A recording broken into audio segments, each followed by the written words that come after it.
പുതിയ സംരംഭം Annie's golden diamonds.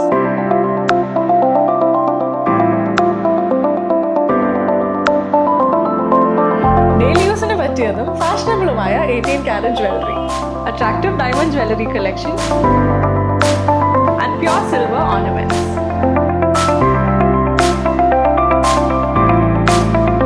Light weight ജ്വല്ലറിയുടെ ഒരു വൈഡ് വെറൈറ്റിയാണ് ആനീസ് ഗോൾഡൻ ഡയമണ്ട്സ് നിങ്ങൾക്കായി ഒരുക്കിയിരിക്കുന്നത്.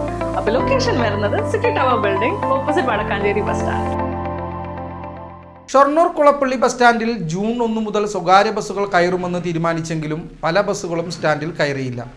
കുളപ്പള്ളിയിൽ നിന്നും പട്ടാമ്പി ഭാഗത്തേക്കും ഷൊർണൂർ ഒറ്റപ്പാലം ഭാഗത്തേക്കും പോകുന്നതിനായി ആളുകൾ ബസ് സ്റ്റാൻഡിൽ മണിക്കൂറുകളോളം കാത്തു നിൽക്കേണ്ടി വന്നു.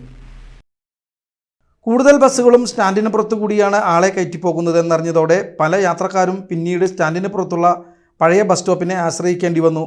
ഗുരുവായൂർ ഭാഗത്തേക്കുള്ള പല ബസ്സുകളും സ്റ്റാൻഡിൽ കയറാതെയായിരുന്നു ഇന്നലെ സർവീസ് നടത്തിയത്.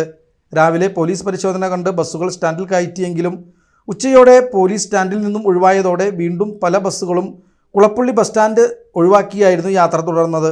മാസങ്ങളായുള്ള കാത്തിരിപ്പിനൊടുവിൽ ജൂൺ 1 മുതൽ കുളപ്പള്ളി ബസ് സ്റ്റാൻഡിൽ സ്വകാര്യ ബസ്സുകൾ കയറണമെന്ന് കഴിഞ്ഞ ദിവസം ബസ് ഉടമകളുമായി നടന്ന ട്രാഫിക് റെഗുലേറ്ററി കമ്മിറ്റി യോഗത്തിലായിരുന്നു തീരുമാനിച്ചത്. അതേസമയം തൃശ്ശൂരിൽ നിന്നും ഷൊർണൂർ വഴി ഒറ്റപ്പാലത്തേക്ക് പോകുന്ന സ്വകാര്യ ബസ്സുകളും തിരിച്ചു വരുന്ന ബസ്സുകളും സ്റ്റാൻഡിൽ കയറില്ല എന്നും യോഗത്തിൽ തീരുമാനിച്ചിരുന്നു. ഷൊർണൂരിൽ നിന്ന് പട്ടാമ്പി ഭാഗത്തേക്ക് സർവീസ് നടത്തുന്ന 25 ലോക്കൽ ബസ്സുകളും പാലക്കാട് നിന്ന് ഗുരുവായൂരിലേക്ക് സർവീസ് നടത്തുന്ന 30 ബസ്സുകളും ജൂൺ 1 മുതൽ കുളപ്പള്ളി ബസ് സ്റ്റാൻഡിൽ കയറിയാവും സർവീസ് നടത്തുക എന്ന് ബസ് ഉടമകളാണ് അധികൃതർക്ക് മുന്നിൽ ഉറപ്പ് നൽകിയത്. എന്നാൽ അത് പാലിച്ചില്ലെന്ന് മാത്രം. കുളപ്പള്ളി ബസ് സ്റ്റാൻഡിൽ ബസ് കയറുന്നത് മൂലം ബസ്സുകളുടെ സമയം നഷ്ടമാകാതിരിക്കാൻ കുളപ്പള്ളിയിലെ സ്വകാര്യ ഹോട്ടലിന് മുന്നിലുള്ള ബസ് സ്റ്റോപ്പും വിദേശ മദ്യശാലയ്ക്ക് മുന്നിലുള്ള ബസ് സ്റ്റോപ്പും ഒഴിവാക്കാൻ നിർദ്ദേശം നൽകിയെങ്കിലും അതും പാലിക്കപ്പെട്ടില്ല. ബസ്സുകൾ ജൂൺ 1 മുതൽ ബസ് സ്റ്റാൻഡിൽ കയറുമെന്നറിഞ്ഞിട്ടും സ്റ്റാൻഡിലെ അനധികൃത പാർക്കിംഗ് ഒഴിവാക്കാൻ നഗരസഭ നടപടിയെടുത്തില്ലെന്ന് പരാതി. ഇന്നലെ ബസ് വരുന്നത് ശ്രദ്ധിക്കാതെ സ്റ്റാൻഡിനകത്ത് കാർ തിരിച്ചത് വലിയ അപകടത്തിന് വഴിയൊരുക്കിയെങ്കിലും ബസ് ബ്രേക്ക് ഇട്ടതിനാൽ അപകടം ഒഴിവായി. ബസ്സുകൾ കയറുന്ന ഭാഗത്ത് കാറുകൾ അനധികൃതമായി പാർക്ക് ചെയ്തതിനാൽ പല ബസ്സുകളും സ്റ്റാൻഡിൽ കയറാനാകാതെ യാത്ര തുടർന്നു. ബസ് സ്റ്റാൻഡിനകത്ത് നിരവധി ഇരുചക്രവാഹനങ്ങളാണ് നിർത്തിയിടുന്നത്. ബസ്സുകൾ വന്നു പോകുന്നതിന് വേണ്ട സൗകര്യങ്ങൾ നഗരസഭ ഒരുക്കുന്നില്ല എന്നതാണ് ബസ് ഉടമകളുടെ പരാതി.